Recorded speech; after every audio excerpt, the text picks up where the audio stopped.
बोलो जयकारा बोल मेरे श्री गुरु महाराज की जय। शीश महल प्रवचन। ये प्रवचन श्री गुरु महाराज जी 30वीं पातशाही जी अपने समय में सभी गुरुमुखों से करवाया करते थे। संत जन, भाई जन, महात्मा जन श्री चरणों में बैठते थे और श्री गुरु महाराज जी सबको भजन की विधि, भजन कैसे करना है और भजन में आने वाले पड़ाव को कैसे आगे बढ़ना है, ये समझाया करते थे। और श्री गुरु महाराज जी की अपार कृपा से यही हम शुरू करने जा रहे हैं। आज से लेके रामनवमी तक रोज के एक प्रवचन को गुरुमुखों के साथ शेयर करेंगे, ताकि हम भी श्री गुरु महाराज जी परमहंस दाता दयाल जी की कृपा से इस भजन की विधि को समझ सके और इसमें आगे बढ़ सके और अपनी भक्ति के रास्ते में सफल हो सके। थोड़ा थोड़ा भी आगे बढ़ेंगे तो एक दिन ऐसा आएगा जब हम भीतर उतर जाएंगे। तो गुरुमुखों, वही वचनों को हम समझेंगे कि स्टेप बाय स्टेप कैसे चलना है। आज के दिन श्री गुरु महाराज जी ने क्या समझाया कि भजन में कैसे बैठना है और भजन में क्या क्या सावधानियां और क्या क्या चीज सहायक होती है। तो गुरुमुखों, श्री गुरु महाराज जी ने समझाया कि अपना आलस और सुस्ती को त्याग कर बैठना है भजन में। हमारा आसन साफ स्वच्छ होना चाहिए। गुरुमुख आसन लगाकर बैठे तो उनकी रीढ़ की हड्डी सीधी होनी चाहिए, बैक स्ट्रेट होनी चाहिए और सीधा शरीर को रखकर बैठना है। आसन जब लगाएं तो दायां पांव ऊपर रहे और बायां उसके नीचे। सुख आसन की मुद्रा में बैठकर अपने मन को एकाग्रचित करते हुए श्वासों में ध्यान लगाना है।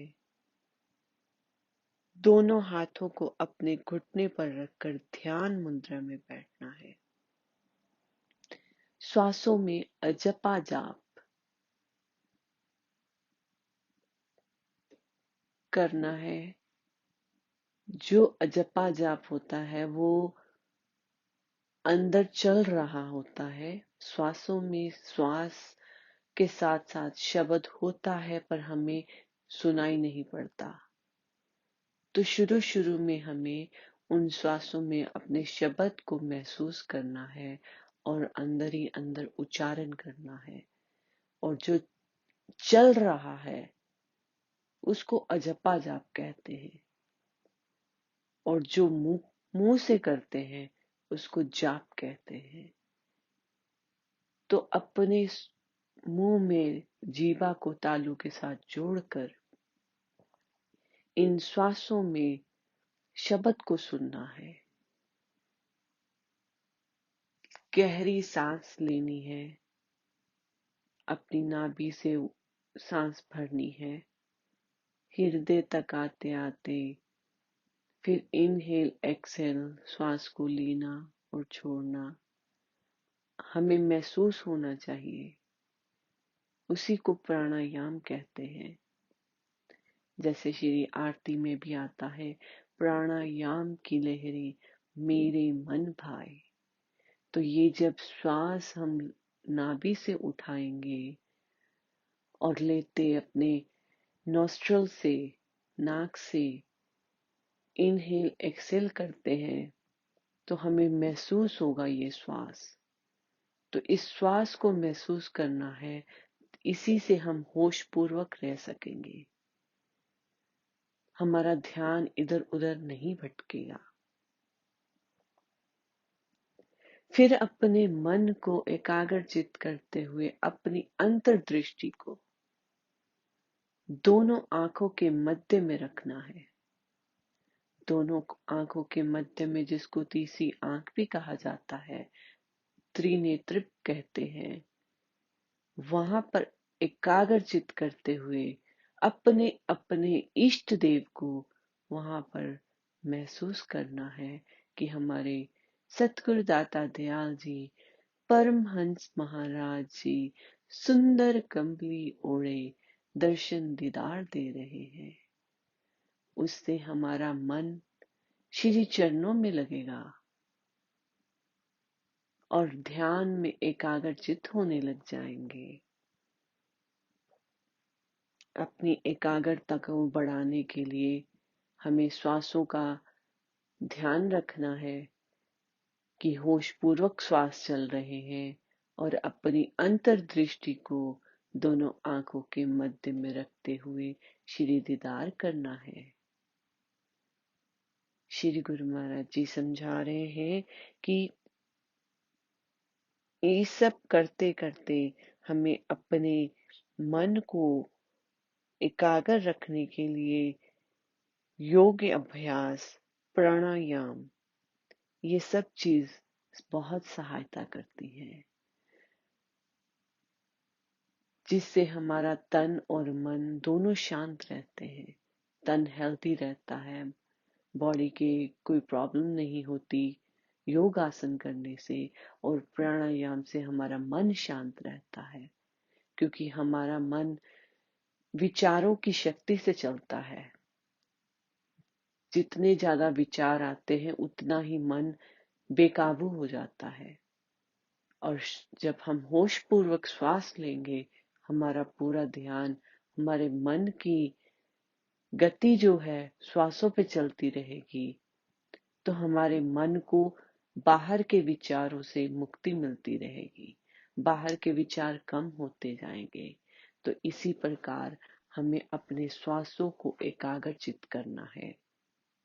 श्री गुरु महाराज जी ने समझाया कि ये सब करते करते हमें इस बात का भी ख्याल रखना है कि हम आलस और सुस्ती से दूर रहें, उसको त्याग दें, और निंदा चुगली से भी दूर रहें, क्योंकि अगर हम आगे बढ़ना चाहते हैं तो हमें ये सब चीजें पीछे खींचेगी। निंदा चुगली हमें अपनी तरफ खींचेगी, मन का प्रभाव जोर करेगा। तो इन सब चीजों से दूर रहकर अगर हम भजन अभ्यास करेंगे तो हमारा मन शांत रहेगा और तन स्वस्थ रहेगा। हम भजन अभ्यास में गहरा उतर सकेंगे। तो गुरुमुखो, ये भजन अभ्यास करने की विधि सतगुरु दाता दयाल जी ने समझाई कि इस तरह से अपना मन एकाग्र हो सकता है, और यही विधि हम हर रोज भजन अभ्यास से पहले करेंगे। फिर 1 घंटा भजन हर रोज श्री आज्ञा के अनुसार करेंगे, चाहे आधा घंटा सुबह, चाहे आधा घंटा शाम को, जैसे कि हजूर जी समझाते हैं। उन नियमों का पालन करते हुए सतगुरु की प्रसन्नता को पाएंगे। श्री गुरु महाराज जी, तीसरी पातशाही जी हमेशा फरमाया करते थे कि जो गुरुमुख, सच्चे गुरुमुख होते हैं, वो गुरु की आज्ञा पर चलते हैं। जो गुरु की आज्ञा पर नहीं चलता, वो गुरुमुख नहीं, मनमुख होता है। और वो फरमाते थे कि इंसान को गुरुमुख बनने के लिए गुरु की आज्ञा का पालन करना है, और जो भी कोई किसी को गुरुमुख बनाता है उसको 100 गौ दान का फल मिलता है। तो एक बार की बात है, पंचम पातशाही जी श्री गुरु महाराज जी दर्शन हॉल में विराजमान थे और महात्मा जी सत्संग कर रहे थे। महात्मा जी ने यही बात सत्संग में बताई कि श्री गुरु महाराज जी तीसरी पातशाही जी ऐसे फरमाया करते थे। तो पंचम पातशाही जी श्री गुरु महाराज जी ने माइक अपने हाथ में लिया और फरमाया कि महात्मा जी, अब महंगाई का जमाना हो गया है, जो कोई गुरुमुख बनेगा या किसी को गुरुमुख बनाएगा उसको 100 नहीं 1 लाख का अनुदान का फल मिलेगा। तो गुरुमुखो, हमें ये प्रवचन श्री गुरु महाराज जी के जन जन तक पहुंचाने हैं, खुद भी प्रैक्टिस करनी है और औरों को भी इसके साथ जोड़ना है, ताकि जो हम नाम दान ले चुके हैं उसको सही ढंग से यूज करें। क्योंकि अगर सही ढंग से हम नहीं करते तो हमें अपना मन चित एकाग्र नहीं कर सकेंगे और भजन में गहरा नहीं उतर सकेंगे। तो इसीलिए हमें गुरुमुख बनना है, मनमुख नहीं।